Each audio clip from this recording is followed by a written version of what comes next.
할렐루야. 하나님의 말씀의 은혜가 오늘 하루도 여러분의 삶에 넘치시길 축복합니다. 오늘의 말씀입니다. 고린도후서 1장 12절입니다.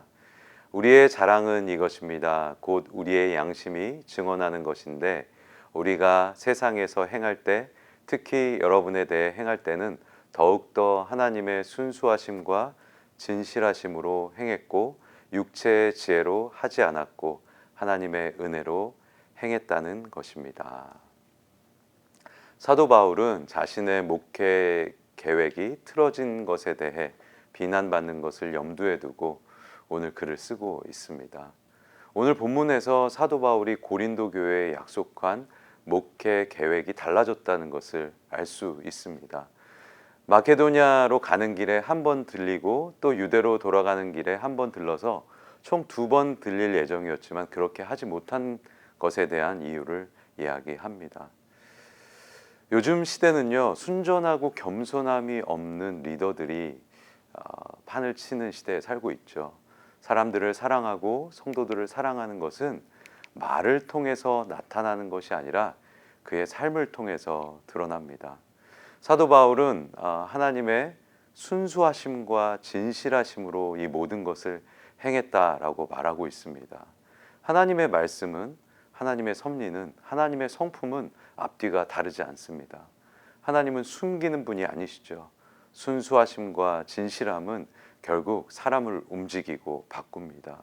육체의 지혜는 자신의 유익을 구하지만 사도 바울은 육체의 지혜로 한 것이 아니고 하나님의 은혜로 모든 것을 행하였다라고 말하고 있습니다. 처음에 목회 계획을 바꾸는 것이 얼마나 사도 바울로서도 힘들었을까 생각해 봅니다. 하지만 하나님의 은혜와 성령이 마음에 계시는 사도 바울은 계획을 바꾸면서 혹시라도 마음이 어려웠을 성도들을 위해 하나하나 자세하게 내용을 설명해 줍니다. 하나님의 계획 말씀은 경솔하지 않고 예였다면 계속해서 예이고 아니요라고 바뀌는 일이 없다고, 신실하신 하나님의 섭리에 대해서도 걱정하지 말라고 이야기합니다. 사도 바울은 말로만 번지르르하게 이야기하는 것이 아니라 행함과 진실로, 눈물로 성도들을 얼마나 사랑하는지 보여주고 있습니다.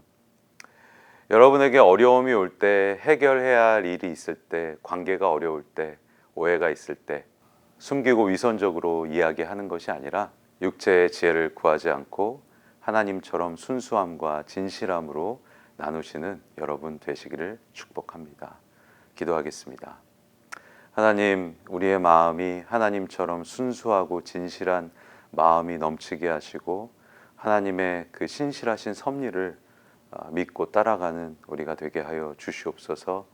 속이고 또 위선으로 사람들을 대하는 것이 아니라 순수한 마음으로 사람들을 대할 수 있는 용기를 허락하여 주시옵소서.